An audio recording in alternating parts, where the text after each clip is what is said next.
बोले श्री गुरु जम्बेश्वर भगवान की जय, श्री विष्णु भगवान की जय। सभी सज्जनों को राम राम प्रणाम। आइए आगे का पाठ शुरू करते हैं गुरु महाराज की कृपा से। ओम मोरा उपकान भेदु कण तत्व भेदु, शास्त्रे पुस्तके लिखना न जाई, मेरा शब्द खोजो जू शब्दे शब्द समाई। एणा दो क्यों हिरण तिलू, कृष्ण चरित बिन क्यों बाग बिडारत गाई। सुन ही सुनहा का जाया, मुर्दा बघेरी बघेरा न होय बा। कृष्ण चरित बिन सिचाण कभी न सुजूं, खर का शब्द न मधुरी वाणी। कृष्ण चरित बिन स्वान न कभय गहीरू, मुंडी का जाया मुंडा न होय बा। कृष्ण चरित बिन रिच्छा कभी न सुचीलू, बिल्ली की इंद्री संतोष न होय बा। कृष्ण चरित बिन काफरा न होय बा लीलू, मुर्गी का जाया मोरा न होय बा। कृष्ण चरित बिन बाखला न होय बा चीरू, दंत विवाई जन्म न आई। कृष्ण चरित बिन लोहे पड़े न काठ की सूलू, नीमबड़िए नारेल न होय बा। कृष्ण चरित बिन छिल्लर न होय बा हीरू, तूबण नागर बेल न होय बा। कृष्ण चरित बिन बावली न केली केलू, गऊ का जाया खगा न होय बा। कृष्ण चरित बिन दया न पालत भीलू, सूरी का जाया हस्ती न होय बा। कृष्ण चरित बिन ओछा कभी न पूरू, कागण का जाया कोकला न होय बा। कृष्ण चरित बिन गुगली न जनिवांसु, ज्ञानी के हृदय प्रमोद आवत, अज्ञानी लागत डांसु। व्याख्या। ओम मोरा उपकान वेदू कण तत्व भेदू। श्री देव ने जाट से कहा कि हे जिज्ञासु, मेरा सत्य उपदेश वेदों का ही सार है। अर्थात मैं वेद प्रतिपादित जप ध्यान हवन आदि शुभ कर्मों को करने का उपदेश देता हूँ, और वेद निषिद्ध चोरी जारी छल कपट झूठ आदि कुकर्म न करने का तथा नशे आदि की वस्तुओं व मांस का प्रयोग न करने का उपदेश करता हूँ। शास्त्रीय पुस्तकें लिखना न जाई, परमात्मा के स्वरूप का वर्णन करती हुई श्रुति मौन हो जाती है।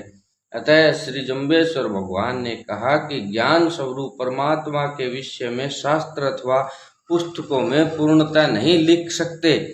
मेरा शब्द खोजो जो शब्दे शब्द समाई। श्री भगवान ने कहा आगे कि उस अक्षर स्वरूपी परमात्मा को प्राप्त करना हो तो मेरे कथनानुसार ओम विष्णु इस शब्द के द्वारा ध्यानावस्थित होकर आत्मा के द्वारा प्राप्त करो। यहाँ शब्दे शब्द समाई का अर्थ है कि आत्मा तथा परमात्मा शब्द स्वरूप से नित्य है। आत्मा के अंदर ही परमात्मा है अथवा परमात्मा के अंदर ही आत्मा है, तथा इन बातों से परमात्मा विलक्षण भी है।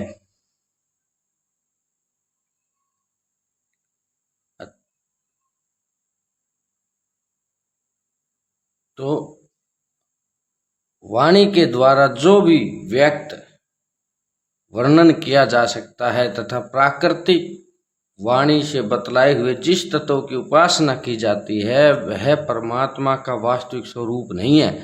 ब्रह्म तत्व वाणी से सर्वथा अतीत है। उसके विषय में केवल इतना ही कहा जा सकता है कि जिसकी शक्ति के किसी अंश से वाणी में प्रकाशित होने वाले बोलने की शक्ति आती है, जो वाणी का भी ज्ञाता है, प्रेरक है और प्रवर्तक है, वह परमात्मा ब्रह्मा है। यद्यपि परमात्मा सर्वव्यापक तथा आत्मा परमात्मा का ही एक अविनाशी अंश है, तथापि भी भिन्न भिन्न जीवों व योनियों के संस्कार भिन्न भिन्न होने के कारण संसार में विषमता रहती है। यहाँ सृष्टि के कर्ता परमात्मा को कृष्ण शब्द से संबोधित कर श्री जम्बेश्वर भगवान ने कहा कि हिरणा दो क्यों हिरण तिलू, कृष्ण चरित बिन क्यों बाग बिडारत गाई। हे जिज्ञासु, चीता हिरणों को क्यों मारता है, बाघ गऊ आदि पशुओं को क्यों विनाश करता है, कुतिया कुत्ते का जन्म बच्चा बाघ के समान क्यों नहीं होता, कुत्ता गंभीर तथा शांत स्वभाव वाला क्यों नहीं होता, बाज सुजीव अहिंसक क्यों नहीं होता, गधे का शब्द मीठा क्यों नहीं होता, कुत्ता गंभीर तथा शांत स्वभाव वाला क्यों नहीं होता, बिना सींगों की हिरणी के बिना सींग वाला हिरण क्यों नहीं होता, भालू रीछ सुशील पवित्र क्यों नहीं होता, बिल्ली की इंद्रियां संतुष्ट क्यों नहीं होती, जंगली गधा नील गाय क्यों नहीं होती, मुर्गी का जन्मा हुआ मोर क्यों नहीं होता, बाखला जो ऊंट के बालों तथा सूत से बना हुआ होता है, रेशमी वस्त्र की समानता क्यों नहीं रखता? जन्म समय बालक के मुंह में दांत क्यों नहीं होते? लोह को काट की छीणी क्यों नहीं काट सकती? नीम के वृक्ष में नारियल क्यों नहीं लगते? छोटे तालाब में रतन हीरे क्यों नहीं उत्पन्न होते? तुम्बे की बेल नागरबेल के समान क्यों नहीं होती? बावली का वृक्ष जो सूखे रेतीले प्रांत में होता है, वह केले का पेड़ क्यों नहीं बनता तथा उसके केले का फल क्यों नहीं लगते?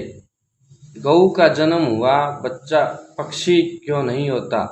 भील जाति का व्यक्ति दयालु परोपकारी क्यों नहीं होता? सूर्य का जन्म हुआ हस्ती क्यों नहीं होता?